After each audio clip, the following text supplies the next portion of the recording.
तर्फ मुलुक गइसकेको छ।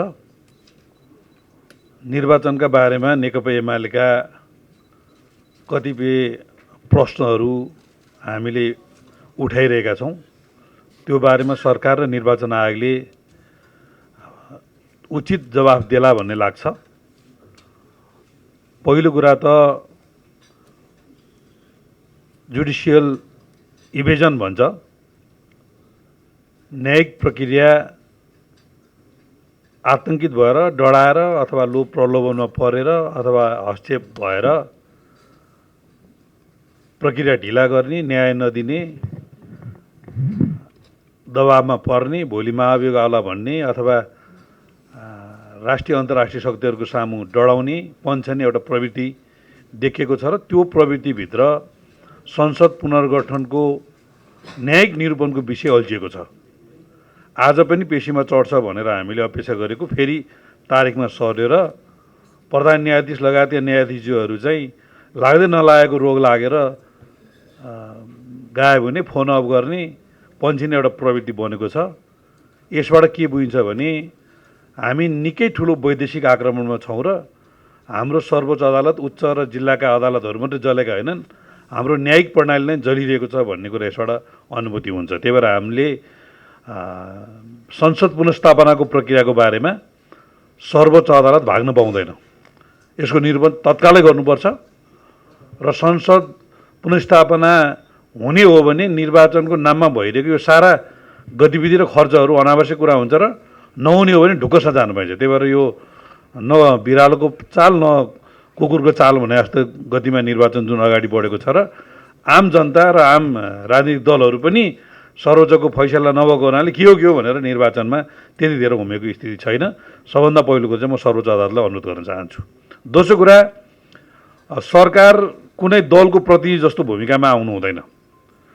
उसका मन्त्रीहरू जो अन्तरिम सरकारका मन्त्री र नागरिक सरकार भनेर दाबी गर्थे, उनीहरू कुलमानजी अपवाद मान्ने हो भने राष्ट्रसभाका सबै उम्मेदवारका रूपमा 3 जना मन्त्रीहरू गएका छन् र कुलमानजी पनि राष्ट्रसभाले व्याख्या हानेपछि मात्रै अन्यत्र गएका हुन्। त्यसो हुँदाखेरि हिजो बर्बरा फाउन्डेसनदेखि लिएर विवादित र डोनर र एनजिओबाट परिचालित संस्थाहरूसँग आबद्ध रहेका व्यक्तिहरू मन्त्री बनेर उनीहरू आज सरकारको ध्यान चाहिँ राष्ट्रसभालाई सपोर्ट गर्ने ढङ्गले अगाडि बढेको छ। नेकपा एमाले लगायतका विशेष गरेर राष्ट्रवादी पक्षधरहरू, लोकतन्त्रवादी पक्षधरहरू संविधानको रक्षा गर्नुपर्छ र विगतको लामो सङ्घर्ष पछाडिका उपलब्धिहरूलाई जोगाउनुपर्छ भन्ने पक्षधरहरूमाथि अन्तर्राष्ट्रिय शक्तिको डिजाइनमा स्वयं सरकारले पनि प्रहार गरेको एउटा अनुभव हामीले गरेका छौँ। झापा क्षेत्र नम्बर 5 मा मनोनयन दर्ता गर्नु अघिल्लो दिन त्यहाँ नयाँ एसपी पठाइएको छ। त्यसै गरी हाम्रो अध्यक्षज्यू झापाबाट फर्कने क्रममा विराटनगर एयरपोर्टमा चेक जाँच गर्ने नाममा जुन खालको चाहिँ गतिविधि गरिएको छ र बालनजीको मिसेसले घर दैलो कार्यक्रम गर्ने क्रममा सिभिल प्रहरीहरूको परिचालन र उनीहरू स्वयं पनि भोट माग्ने एउटा परिवेश आएको छ र निर्वाचन कसैको एजेन्डालाई स्थापित गरिदिनको लागि, कसैलाई चुनाव जिताइदिनको लागि गर्ने कुरामा सरकार चाहिँ माध्यम बन्न खोजेको जस्तो देखिँदैछ र अझ पछिल्लो बेला त हामी के समय सुन्दैछौँ भने यो निर्वाचन 2 चरणमा गर्ने, चैतको अन्तिमतिर अथवा वैशाखको पहिलो हप्तातिर हिमाली जिल्लातिर अहिले सम्भव छैन भनेर सार्ने र त्यो दौरानमा प्रहरी र सेनाका ब्यारेकहरू र क्याम्पहरूमा चाहिँ नि मतपेटिकाहरू राख्ने र त्यो आधारमा कसलाई जिताउनु पर्ने, कसलाई हराउनु पर्ने हिसाब किताब गर्ने भन्ने तहको षड्यन्त्रमा स्वयं सरकार संलग्न छ भन्ने कुरा देखिन्छ र त्यसको पुष्टि वर्तमान प्रधानमन्त्रीज्यूले अस्ति राष्ट्रिय सभामा गर्नुभएको सम्बोधनबाट पनि त्यसका आधारहरू हामीले हेर्न सक्छौँ। त्यसो हुनाले यो निर्वाचनमा चाहिँ गम्भीर षड्यन्त्र, गम्भीर धाँधली र यो स्वतन्त्र निष्पक्ष हुने कुरामा चाहिँ गम्भीर आशंका सिर्जना भएको छ र त्यो पनि सरकारको तर्फबाट भएको छ। र आचार संहिता उल्लङ्घन गर्ने कुरामा सोसियल मिडियाका दुरुपयोगदेखि लिएर साथीहरूले नचाहेका उम्मेदवारहरू र पार्टीहरूलाई बदनाम गराउने कुरामा, एआईको प्रयोग गर्ने कुरामा र सामाजिक सञ्जालहरूलाई चुनावी एजेन्डा उत्पादन गर्ने संयन्त्रको रूपमा एआईको प्रयोग गरेर जनताले चाहेका होइन कि उनीहरूले चाहेका एजेन्डाहरूलाई स्थापित गर्ने र अल्गोरिदममा खेलेर स्वदेशी युवा, विदेशमा रहेका युवा र विशेष गरेर आमा दिदीबहिनीहरूलाई जुन ढङ्गले इन्डिभिजुअल माइन्ड हाइकिङ गर्ने, हाइज्याक गर्ने एउटा प्रवृत्ति यसपालिको निर्वाचनमा देखिएको छ। यो भनेको साम्राज्यवादी मुलुकहरूले पछिल्लो चरणमा साम्राज्यवाद विस्तार गर्ने प्रोसेसको एउटा प्रारम्भिक प्रोसेस हो। उनीहरू पहिला इन्डिभिजुअल हाइज्याकिङको माध्यम प्रयोग गर्छन् र त्यसलाई आजको आधुनिक सूचना प्रविधि सोसियल मिडिया एआईको प्रयोग गर्छन्। दोस्रो इन्स्टिट्युसनल हाइज्याकिङ जुन उनीहरूले गरिरहेका छन् र त्यो हाइज्याकबाट चाहिँ हाम्रो सर्वोच्च जल्दा पनि सेना प्रहरी मुखदर्शक हुन्छ, सदन जल्दा मुखदर्शक हुन्छ र यही अगाडिको चाहिँ सिंहदरबार जल्दा 300 मिटर परको महानगरले दमकल पठाउँदैन, 21वटा दमकल चाहिँ उसले ताला लगाएर ख्या बनाएर राख्छ र त्यो जलाउन जाने व्यक्तिहरूले चाहिँ पानी बाँड्ने हिँड्छ। पानी पनि अब स्वच्छ पानी बाँडे हो कि मिसावटयुक्त पानी बाँड्यो, निकै शङ्कास्पद गतिविधिहरू भएका छन्। यो भनेको इन्स्टिट्युसनल हाइज्याकिङको एउटा प्रक्रियामा गएको छ। र अर्को कुरा इन्सिडेन्टल हाइज्याकिङ जुन भएको छ र 23-24 गतेको घटना पछाडि नेपाली समाज चाहिँ बच्चाहरू कहिलेकाहीँ जङ्गली जनावर अथवा बिरालो कुकुरले अत्याइदियो भने सातो गयो भनेर डोकाले छोपेर नुहाउँथ्यो हामी बच्चामा छँदा। आज नेपाली समाज चाहिँ सातो गएको अवस्थामा पुर्याइएको छ र गलत प्रवृत्तिको विरुद्ध बोल्न नसक्ने, गलत प्रवृत्तिको विरुद्ध सोसियल मिडियामा कमेन्ट गर्न नसक्ने, सही मूल्य मान्यतालाई सेयर गर्न नसक्ने र हाम्रो ग्रीष्मजीले भने जस्तो जसले बोल्छ उनीहरू चाहिँ बेठी हुन् कि भने जस्तो भाष्य सिर्जना गर्ने र उनीहरू त खराब भए तपाईँहरू चाहिँ किन फेरि बोलिरह, तपाईँहरू त चुलाएर हुन्थ्यो नि भन्ने प्रवृत्ति आज चाहिँ समाजलाई चाहिँ एक खालको परिस्थितिमा लाँदैछन् र यो भनेको मुलुकलाई हाइज्याक गर्ने एउटा प्रवृत्ति हो, एउटा योजना हो। त्यसो हुनाले यहाँ युक्रेन जस्तै नयाँ जेनलेस्की बनाउने एउटा अभियान सुरु भएको छ। युक्रेन एउटा युरोको अन्नको भण्डार भनेर भनिन्थ्यो र हाम्रो खोकनामा पेलिने तोरी पनि युक्रेनदेखि आउने एउटा परिवेश छ। त्यहाँ गहुँको भण्डार आदि इत्यादि कुरा थियो र आज युक्रेनमा चाहिँ 38% भूभाग गुमाएको र नेटोको सदस्य बनाएर एउटा कब्जा गर्न खोजेको परिवेशमा नयाँ जेनलेस्की नेपालमा उत्पादन गर्न खोजिँदैछ। पाकिस्तानमा इमरान खानलाई क्रिकेट खेलाडीबाट हिरो बनाइयो, राष्ट्रपति बनाइयो र आज मन नपरेका दिन उनले चाहिँ नि कुनै देशको क्याम्प नराखेको कारण 13 वर्ष जेल जाने र उनको आज अवस्था एउटा भूमिगत जस्तो छ, जेलभित्रै पनि उनी अन्नोन अवस्थामा छन् र यो परिवेशमा हामी यो चुनाव लड्दैछौँ। त्यही भएर सार्वभौम सत्ता जोगाउने कुरा आज प्रमुख कुरा हो, वैदेशिक हस्तक्षेप जोगाउने कुरा आज प्रमुख कुरा हो। नेपाली युवाहरू र विदेशमा रहेका युवाहरू जसरी इरानमा 30 मिटर तलको चाहिँ नि आणविक बम कारखाना छ भनेर इजरायल र अमेरिकाले आक्रमण गर्यो अथवा इजरायलमा भएका आक्रमणहरूलाई 60 किलोमिटर परदेखि नै आकाशमै ध्वस्त पार्ने संयन्त्रहरू उनीहरूसँग छन्। नेपालमा त गुलेली बम हाने पनि नेपाल सकिन्छ। त्यसो हुँदाखेरि हामीले नयाँ पुस्ता देश ध्वस्त बनाउने अभियानमा लाग्दैनन् र अन्तर्राष्ट्रिय महाशक्ति राष्ट्रहरूको खेल मैदानको रूपमा बन्ने र यहाँ अन्तर्राष्ट्रिय शक्तिहरूको आर्मी क्याम्पहरू आउने र इन्डिया र चाइना जो दोस्रो तेस्रो अर्थतन्त्रको धनी मुलुक भइरहेका छन् उनीहरूमाथि आक्रमण गर्ने एउटा परिवेश चाहिँ बन्न दिन हुँदैन भन्ने कुरामा हामी सचेत ढङ्गले युवाहरूलाई जागरणमा लानुपर्छ र यो निर्वाचन हामी लगिरहेका छौँ। अब दोस्रो कुरा पार्टीको घोषणापत्र बन्ने कुरा छ, यो अन्तिम चरणमा पुगेको छ र हामी अब यो घोषणापत्र चाँडै नै लिएर आउँछौँ। तेस्रो कुरा गठबन्धनका सन्दर्भमा चाहिँ हामीले कुनै दलसँग पनि गठबन्धनको प्रक्रिया अगाडि बढेका छैनौँ। पछिल्लो बेला अध्यक्षज्यूले कङ्ग्रेस र नेकपा लगायतका कतिपय नेताहरूसँग प्रत्यक्ष अप्रत्यक्ष कुराकानी भइरहेको कुरा बाहिर आएको छ। त्यो भनेको चाहिँ नि गठबन्धनको लागि भन्दा पनि वर्तमान परिवेशका जटिलताहरूका बारेमा साझा धारणा बनाउनको लागि भएका छलफलहरू हुन् भन्ने लाग्छ र त्यो लगभग त्यो साझा धारणा बनेको छ। र 23 र 24 गतेको जेनजे मुभमेन्टको बारेमा चाहिँ 23 गते 2 बजेसम्म भ्रष्टाचार, सुशासन र सोसियल मिडियाको पहुँचको एजेन्डा राखेर जे कुराहरू आन्दोलनमा जेनजी पुस्ताले उठाए त्यसमा हाम्रो पूर्ण समर्थन छ।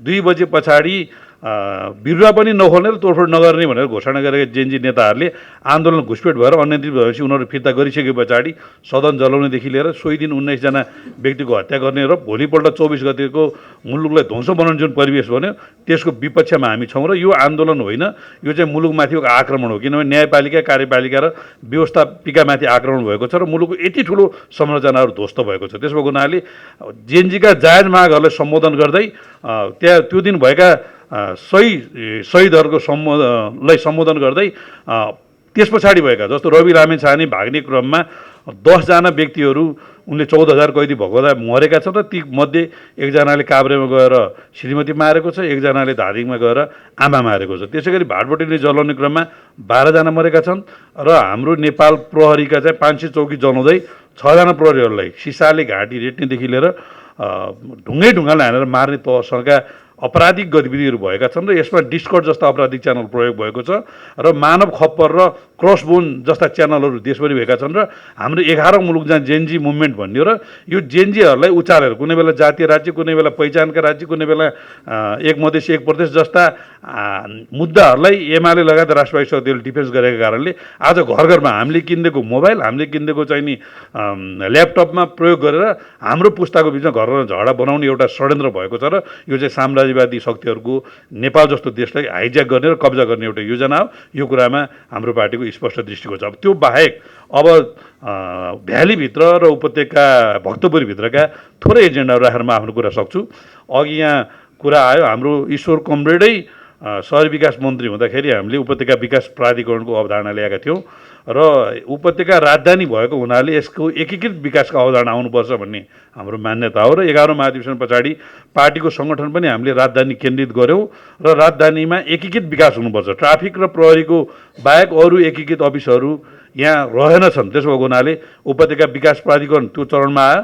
त्यस पछाडि मदन भण्डारीज्यूको मृत्यु पछाडि दाह संस्कार गर्ने क्रममा चाहिँ बागमतीको अति धेरै फोहोर देखिसके पछाडि पूर्व राष्ट्रपति विद्या भण्डारी लगायतका नेताहरूले चाहिँ नि यो बागमती सरसफाइ अभियान चलाउँदै बागमती सभ्यतासित सम्बन्धित अफिस निर्माण भयो र त्यसले पनि काठमाडौँका नदीहरूलाई सरसफाइ गर्ने, नियन्त्रण गर्ने, टेवा पर्खाल लगाउने, कोरिडोर बनाउने, ब्युटिफिकेसन गराउने लगायतका काम गरिरहेको छ र यो दुईटा बाहेक अरू एकीकृत योजनाहरू छैनन्। उपत्यकाभित्र एउटा रिङ रोड बनेको छ, त्यो रिङ रोडले खास भक्तपुर छोएको छैन, काठमाडौँ ललितपुर मात्रै छोएको छ। बाहिरी रिङ रोडको अवधारणा पनि हामीले ल्यायौँ, तर पछिल्लो बेलामा चाहिँ त्यसलाई हामीले सफल बनाउन सकेका छैनौँ। काठमाडौँका नदीहरू हिउँदमा साह्रै कम पानी बग्छन् र बर्खामा साह्रै धेरै भेल बग्छ, क्याचमेन्ट एरिया निकै ठुलो छ। त्यसो भने सम्पूर्ण नदीहरूलाई चाहिँ तटबन्ध निर्माण गर्ने कुरा, कोरिडोर बनाउने कुरा र ब्युटिफिकेसन गर्ने कुरामा चाहिँ हिजो केशव स्थापित काठमाडौँको मेयर हुँदाखेरि सुरु गरेको अभियान हो र यसलाई सिङ्गो उपत्यकामा एक ढङ्गले लानुपर्छ र भक्तपुरमा मैले आफू सांसद भएपछि हनुमन्ते र मनोहर कोरिडोरको रूपमा अगाडि बढाएँ। काठमाडौँ भनेको परम्परागत नेवारहरूको निकै सशक्त बस्ती भएको ठाउँ हो।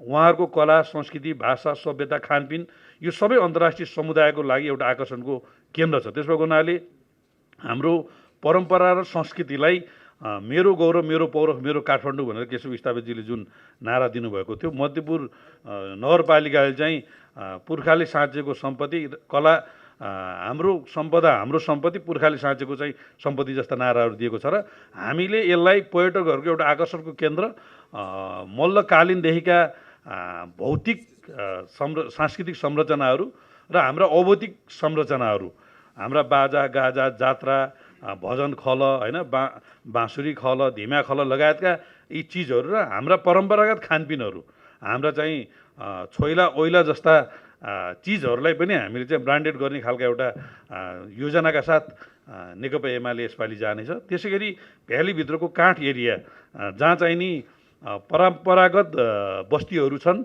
र विशेष गरेर पृथ्वीनारायण शाहको राज्य एकीकरणको अभियान पछाडि आएका छन् र त्यहाँ चाहिँ उहाँहरूको 2 रोपनी 4 रोपनी पनि खेत छ र उहाँहरूको चाहिँ नि सानो बस्ने जमिन छ। यद्यपि यसपालि चुनावमा हामी जेएनजीहरूले दिएको उपहारका कारणले घर भाडामै लिएर लडिरहेका छौँ अधिकांश उम्मेदवारहरू, र त्यो एरिया भनेको चाहिँ एउटा मान शान र इज्जतका साथ बसेको ठाउँ हो र त्यो एरियामा चाहिँ धार्मिक पर्यटन र प्राकृतिक पर्यटनको निकै ठुलो सम्भावना छ। चन्द्रगिरीदेखि लिएर फुलचोकीदेखि लिएर गोदावरीदेखि लिएर शिवपुरीदेखि लिएर सुन्दरी जलदेखि लिएर नगरकोटदेखि लिएर यता घ्याम्पे डाँडा, रानीकोट, अनन्तलिङ्गेश्वर लगायतका भूभागहरू चाहिँ पर्यटकीय हिसाबले निकै राम्रो चाहिँ गन्तव्य हो र त्यहाँ पर्यटनका तीव्र गतिमा काम पनि भइरहेका छन्, निजी क्षेत्रले पनि काम गरिरहेका छन् र यो चाहिँ उपत्यकाको एउटा आय आर्जन गर्ने एउटा ठुलो माध्यम हो। यसलाई चाहिँ सशक्त ढङ्गले अगाडि बढाउनुपर्छ। त्यस पछाडि तीव्र गतिमा बस्ती विस्तार भएको क्षेत्र पनि उपत्यका हो। यो उपत्यकाभित्र चाहिँ प्रशासकहरू, ब्याङ्कर्सहरू, उद्योगीहरू, सेना प्रहरीका उच्च तहका अधिकारीहरू यहाँ आउनुभएको छ र उहाँहरूले सम्मान खोज्नु भएको छ। त्यही भएर उपत्यका साक्षरताको हिसाबले पनि सबभन्दा उत्कृष्ट तहमा छ, रोजगारी सिर्जना गर्ने हिसाबले पनि उत्कृष्ट तहमा छ। त्यही भएर यहाँका मतदातालाई सम्मानका साथ राज्यको निर्माणको तहमा उहाँहरूको चाहिँ नि एउटा स्रोत, मानवीय स्रोत जुन ढङ्गले परिचालन गर्नुपर्ने हो त्यो हामीले गर्न सकेका छैनौँ र यो राजधानीको विकासमा उहाँहरूको मानवीय स्रोतलाई पनि सही ढङ्गले प्रयोग गर्नुपर्छ। यहाँ कतिपय घुमन्ते साथीहरू आएर चाहिँ यहाँ भोट किनबेच हुन्छ, यहाँ चाहिँ रक्सी खामास खाएर भोट हाल्छन्, यहाँ के भनेर गरिरहेछन्, त्यो चाहिँ हाम्रो उपत्यकावासीलाई गिजाइरहेको कुरा हो। किनभने सबभन्दा धेरै बौद्धिक वर्ग बस्ने, सबभन्दा धेरै शिक्षित वर्ग बस्ने र राज्यको पहुँचसँग सबभन्दा धेरै बस्ने मान्छेहरू यहाँ छन्। त्यसो भएको हुनाले उनीहरूको भोट चाहिँ परिवर्तित छ। कहिलेकाहीँ सानो परिघटनाबाट पनि उपत्यकाले भोट परिवर्तन गरेको छ। अघिल्लो पटक स्वतन्त्र पार्टीले उपत्यकामा राम्रै सिट ल्याएको थियो, त्यो भोगाइबाट यसपालि चाहिँ एमाले नै ठिक हो भन्ने ठाउँमा उपत्यकावासी पुगेका छन् र अघिल्लो पटक 5 दलीय गठबन्धन बनेको कारणले बालेन र रविजीहरूको स्वतन्त्रताको क्रेज भएको र नयाँ दलप्रति साह्रै नै धेरै घृणा भएको अवस्थामा हामीले 2 सिट मात्रै जितेका हौँ। यसपालि उपत्यकाको 15 सिट एमाले सुनिश्चित भन्ने नारा त दिएका छौँ, तर कमसेकम 10 सिट चाहिँ हामी जित्छौँ। अब भक्तपुरको सन्दर्भ छ, भक्तपुरमा त विकास गर्ने पनि हामी नै हो, सुरक्षा दिने पनि हामी नै हो, जनताका सुख दुःखमा साथ दिने पनि हामी नै हो, पछाडि वर्ग समुदायलाई सिंहदरबारसँग पहुँच दिने, राजसँग पहुँच दिने पनि हामी नै हो। 3टा मात्रै उदाहरण दिएर म सक्छु। नेकपा एमाले छँदा अहिले क्रिकेट रङ्गशाला एउटा टाइमलाइन बनाएर बनाउने पार्टी नेकपा एमाले हो र केपी ओली प्रधानमन्त्री भएको पहिलो क्याबिनेटको बैठकले निर्णय गरेको त्यो हाम्रो गौरवको काम हो। रानीपोखरी, सिंहदरबार, धरहरा, दरबार स्कुल जस्ता संरचनाहरू भूकम्प पछाडि थिलथिल ती सबै बने, 7 लाखभन्दा बढी घरहरू बने, सबै हाम्रा सम्पदाहरू उपत्यकाभित्रका बने, सबै विद्यालयहरू बने, सबै हेल्थ पोस्टहरू बने र त्यो चाहिँ नि एउटा टाइमलाइन दिएर बनाउन सक्ने हिम्मत भएको पार्टी नेकपा एमाले हो र त्यसको नेता केपी ओली हो। त्यसो भएको हुनाले विकास र समृद्धिको नेता केपी ओली हो। यस मान्य उपत्यका राजधानीवासीले जसरी देशवासीले नेकपा एमालेलाई छान्दैछन् र हाम्रो बहुमत आउने आधार बन्दैछ, राजधानीमा पनि त्यो आधार अझ स्ट्रङ भएको छ, अझ बलियो भएको छ र भावी प्रधानमन्त्रीको रूपमा केपी शर्मा ओलीज्यूलाई र बहुमत ल्याउने पार्टीको रूपमा नेकपा एमालेलाई आम जनसमुदायले समर्थन गर्नुहुनेछ भन्ने हाम्रो विश्वास छ र समर्थन गरिदिनको लागि अनुरोध गर्दै मेरो भनाइहरू अहिले टुङ्गिएको छ। हस्, धन्यवाद।